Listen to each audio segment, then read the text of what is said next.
Canal lombaire étroit. Alors peut-être que vous êtes allé chez votre professionnel de santé, peut-être que vous avez fait une imagerie médicale et on vous a peut-être expliqué que ce canal étroit, c'était les causes de votre mal de dos. Je vous propose qu'aujourd'hui, on aille un petit peu plus loin.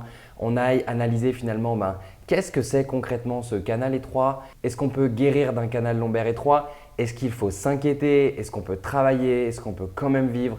Est-ce qu'il faut faire une chirurgie? Voilà, je vous propose qu'on aille répondre à ces questions aujourd'hui. Si vous ne me connaissez pas encore, je m'appelle Aubin, je suis kinésithérapeute et je fais cette vidéo pour lombafit.com, site de référence pour le mal de dos. Vous retrouverez des conseils sur le site internet et également des questionnaires gratuits, des programmes qui vont vous aider en description de cette vidéo. Je vous invite à y faire un tour. Je vous invite également à vous abonner à la chaîne YouTube pour ne pas manquer les prochains contenus. Et moi, je vous propose qu'on rentre directement dans le vif du sujet avec notre canal lombaire étroit. Allez, c'est parti. Alors, quand on parle de canal lombaire étroit, il faut comprendre qu'on parle bien de la zone lombaire, donc des vertèbres L1 à L5. Ce sont tout simplement les vertèbres qui viennent soutenir tout le haut de notre corps, finalement celles qui supportent le plus de charge dans notre quotidien.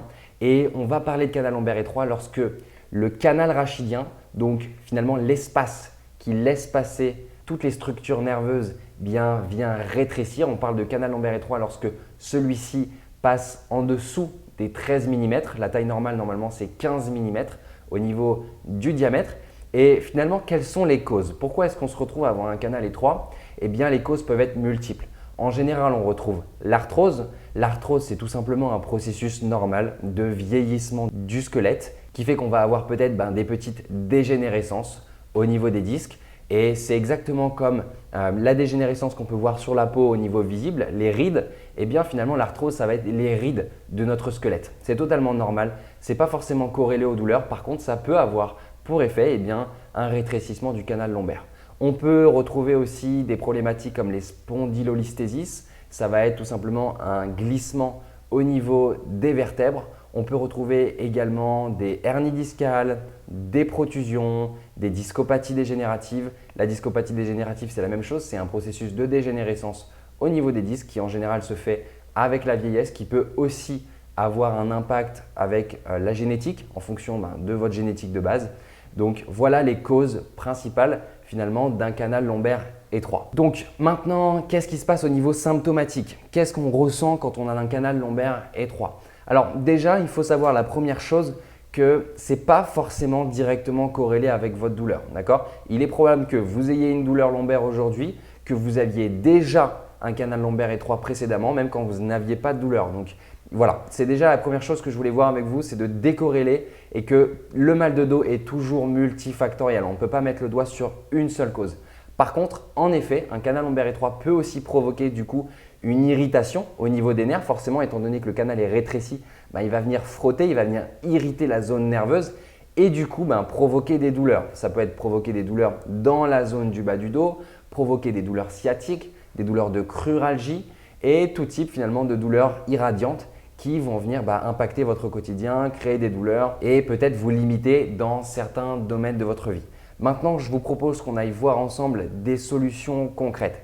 Oui, il existe des solutions de type chirurgie, mais c'est vraiment des solutions à adopter en dernier recours lorsque ce dont je vais vous parler maintenant aura déjà été testé avec beaucoup d'énergie pendant un temps suffisamment long. Ces thérapies-là, ça va être tout simplement dans un premier temps des thérapies dites passives que vous allez pouvoir appliquer pour soulager vos douleurs à court terme. Ça peut être le massage avec votre kinésithérapeute, ça peut être la thérapie manuelle, ça peut être l'acupuncture, ça peut être la médication, tout ce qui va venir être appliqué sur vous.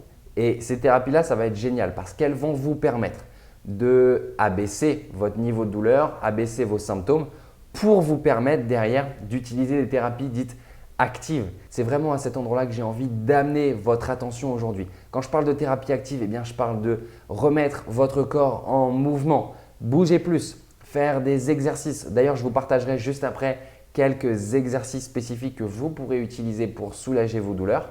Maintenant, il y a également la manière dont vous vous alimentez, votre hygiène de vie globale. Est-ce que votre niveau de sommeil est suffisant? Est-ce que votre niveau de stress est élevé? Comment est-ce que vous vivez émotionnellement votre quotidien?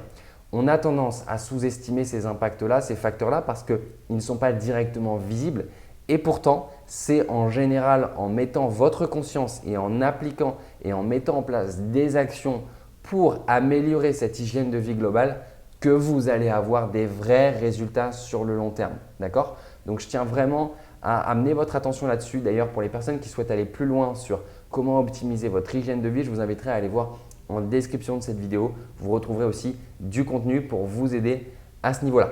Je vous propose maintenant de passer à quelques exercices que vous allez pouvoir mettre en pratique dès aujourd'hui et qui vont vous aider déjà à faire vos premiers pas. Je tiens juste à préciser que ces exercices sont à titre informatif, à titre de conseil et ne remplaceront bien sûr pas les conseils de votre professionnel de santé qui lui sera qualifié pour trouver les bons exercices dans votre situation et mettre en place un protocole adapté. Donc, allez, on est parti tout de suite pour les exercices et on se retrouve juste après. C'est parti. Le premier petit exercice que je vous propose, c'est tout simplement un exercice d'étirement. Vous allez aller chercher loin devant avec les mains et loin derrière avec les fesses pour venir étirer ce canal lombaire étroit, venir étirer le bas du dos, venir redonner de la mobilité, redonner de la souplesse.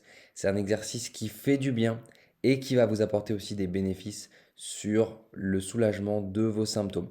Le deuxième exercice, c'est un exercice qui est plus dit de force ou plus d'équilibre, où vous allez pouvoir venir travailler de manière intrinsèque la musculature de votre dos, parce qu'en ayant un dos plus fort, en ayant un dos de meilleure qualité, eh bien vous serez en mesure derrière dans la vie de tous les jours de mieux supporter la charge du quotidien, de mieux supporter vos douleurs et aussi du coup de soulager vos symptômes à long terme.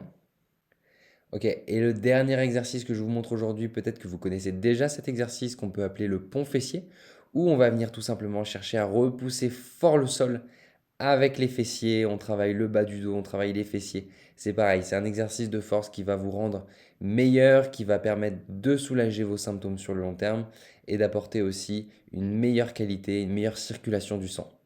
Ok, j'espère que ces exercices vont vous aider, que vous allez pouvoir les appliquer. Je tiens à me répéter, mais toujours à effectuer en dessous du seuil de douleur. Quand je parle du seuil de douleur, c'est pas d'exercice qui a pour effet l'augmentation de vos symptômes.